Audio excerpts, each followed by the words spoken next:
அன்பின் பிதாவே, இந்த காலை வேளைக்காக உமக்கு நன்றி செலுத்துகிறோம். உம்முடைய சமூகத்துல கூடி வந்து உம்முடைய வார்த்தைகளை தியானிக்க நீங்க கொடுத்த இந்த நல்ல சாக்கியத்திற்காக உமக்கு நன்றி செலுத்துகிறோம்.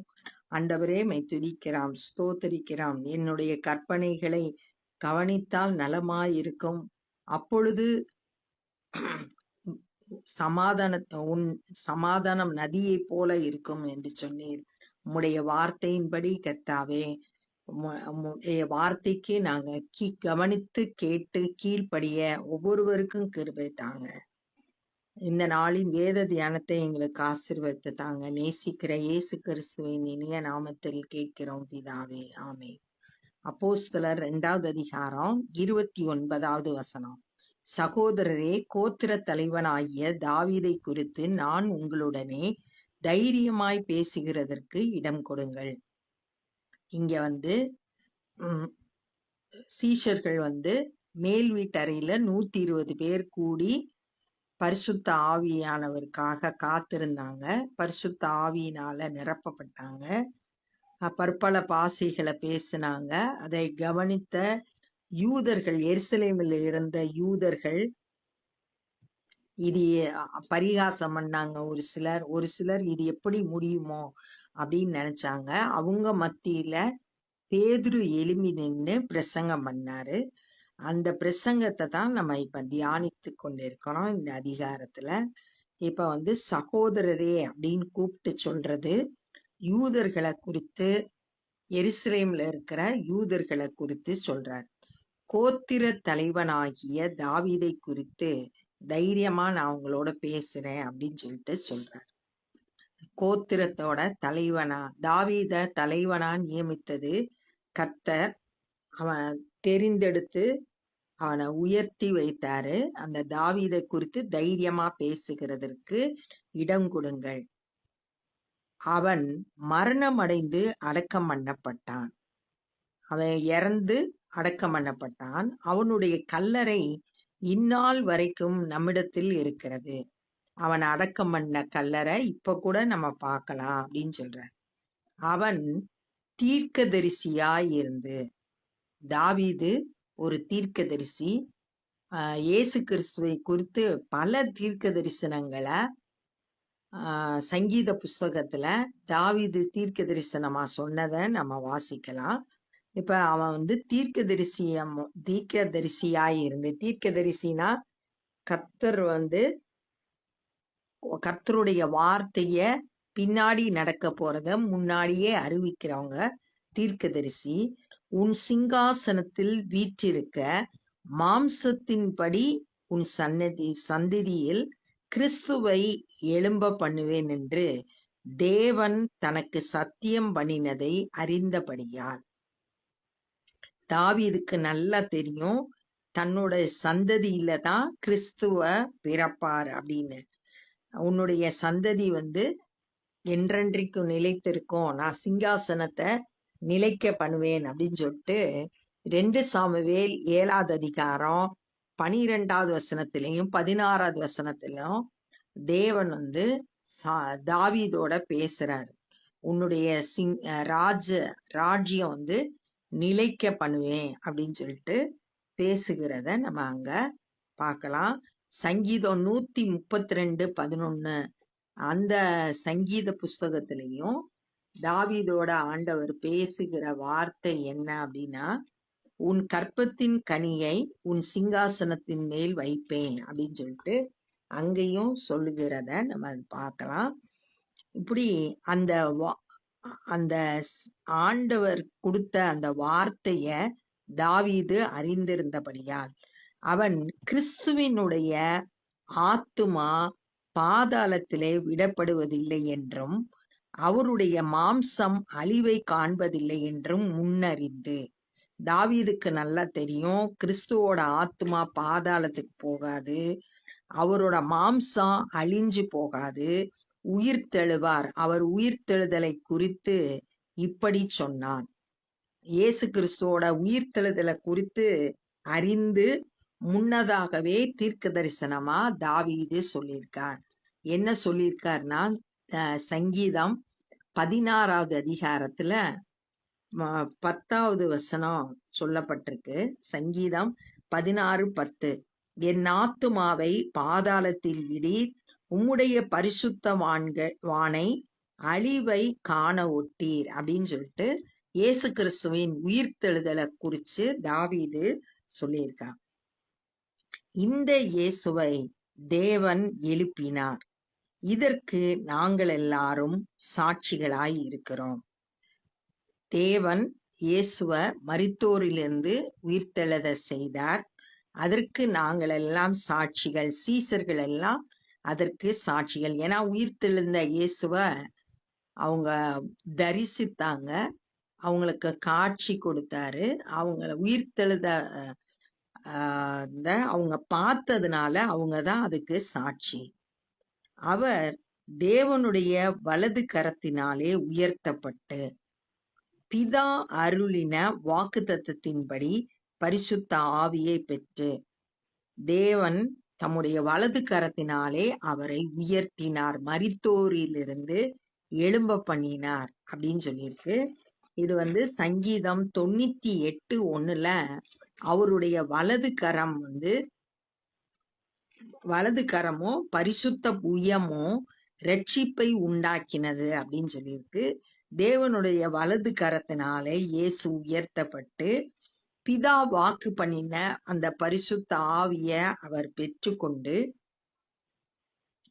நீங்கள் இப்பொழுது காண்கிறதும் கேட்கிறதுமாகிய இதை பொழிந்தருளினார். இப்ப நீங்க கண்ணால பாத்தீங்க, எங்களை எல்லாரையும் பரிசுத்த ஆவியினால் நிரப்பப்பட்டோம், பற்பல பாசைகளை பேசினதை நீங்க கேட்டீங்க, அந்த ஆவியானுடைய வரத்தை நீங்க கேட்டீங்க. இதை பொழிந்தருளினார். இதைன்றது பரிசுத்த ஆவிய பொழிந்தருளினார். தாவீது பரலோகத்திற்கு எழுந்து போகவில்லையே. தாவீது பரலோகத்துக்கு போல, அவருடைய கல்லறை இப்பயும் இருக்குன்றத முன்னாடி இருக்க வசனத்துல நம்ம வாசித்தோம். மரித்து அடக்கம் பண்ணப்பட்டு அவருடைய கல்லறை இருக்கு. அதனால தாவீதை குறித்து சொல்லப்பட்ட தீர்க்க தரிசனம் கிடையாது, இயேசு கிறிஸ்துவை குறித்து சொல்லப்பட்டது அப்படின்னு சொல்றாங்க. நான் உம்முடைய சத்துருக்களை உமக்கு பாதபடியாக்கி போடும் வரைக்கும் நீர் என் வலது பார்சத்திலே உட்காரும் என்று கர்த்தர் என் ஆண்டவருடனே சொன்னார் என்று அவனே சொல்லி இருக்கிறான். இந்த சத்துருவை ஜெயிக்கும் வரைக்கும் நீர் என்னுடைய வலது பார்சத்துல உட்கார்ந்திரும் அப்படின்னு சொல்லிட்டு சங்கீதம் 110 அதிகாரம் 1வது வசனத்துல தாவீது சொன்னத இங்க எடுத்து பேதுரு சொல்றார்.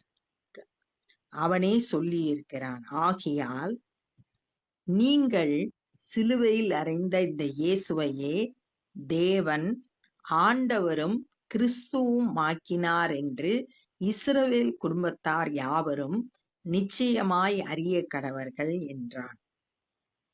நீங்கள் சிலுவையில் அறைந்த இந்த இயேசுவை, ஏற்கனவே 23வது வசனத்துல அந்த இயேசுவை நீங்க சிலுவையில் அறைந்து கொலை செய்தீர்கள் அப்படின்னு சொல்லிட்டு சொல்லியிருக்காரு. நீங்க சிலுவையில் அறைந்த இயேசுவை தான் தேவன் ஆண்டவராகவும் கிறிஸ்துவும் ஆக்கினார்.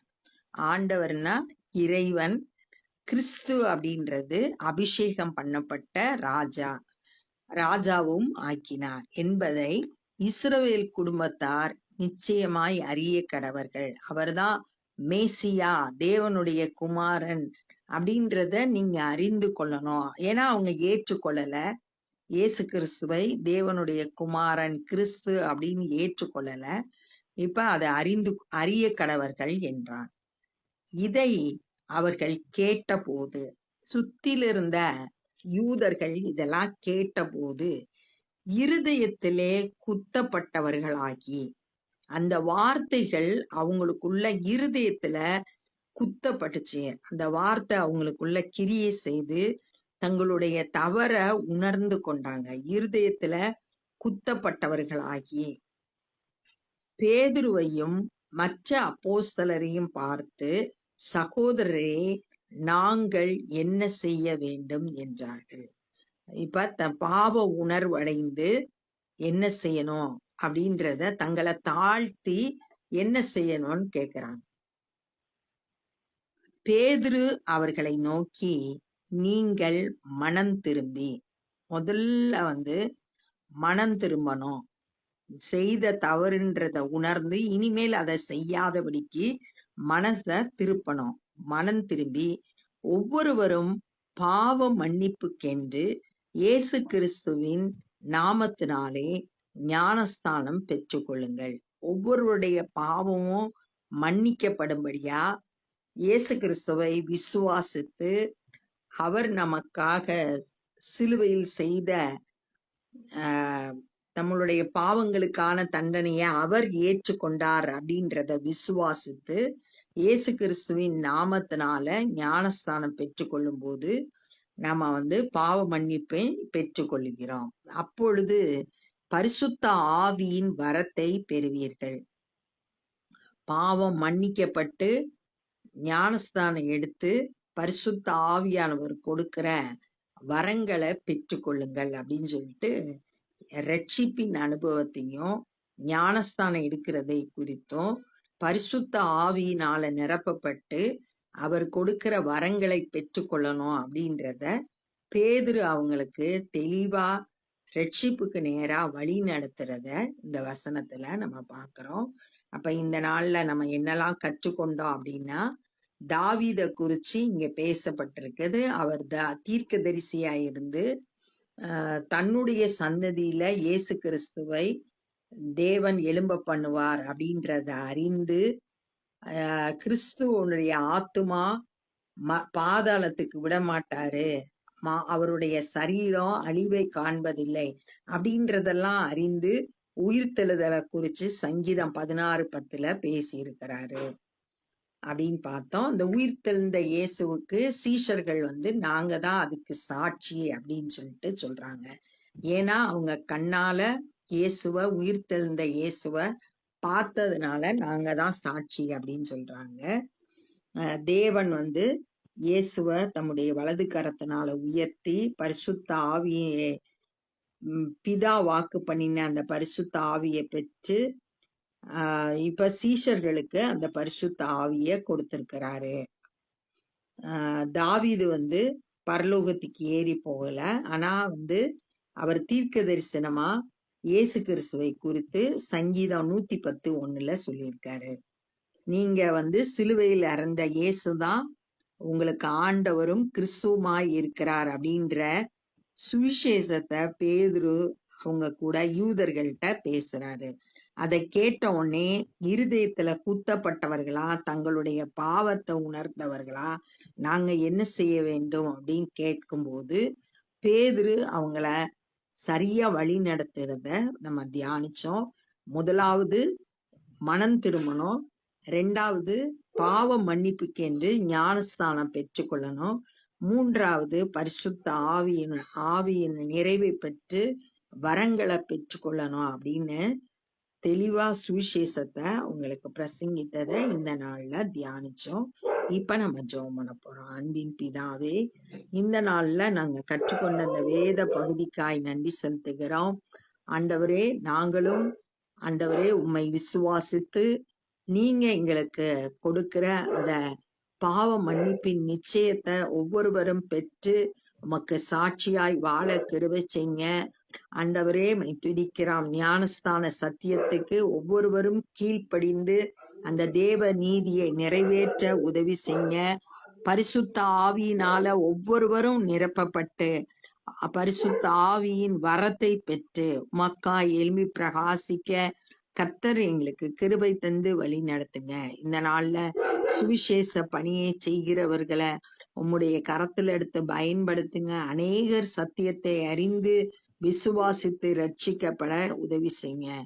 நாங்களும் சுவிசேஷ பணியை செய்ய கிருபை தந்து வழி நடத்துங்க. எல்லா துதி கன மகிமையும் மக்கே செலுத்துகிறோம். நேசிக்கிற இயேசு கிறிஸ்துவின் இனிய நாமத்தில் கேட்கிறோம் பிதாவே, ஆமென். என் ஆத்துமாவே கர்த்தரை ஸ்தோத்திரி, என் முழு உலகமே பரிசுத்த நாமத்தை ஸ்தோத்திரி. என் ஆத்துமாவே கர்த்தரை ஸ்தோத்திரி, கர்த்தர் செய்த சகல உபகாரங்களை மறவாதே. ஆமென். God bless you.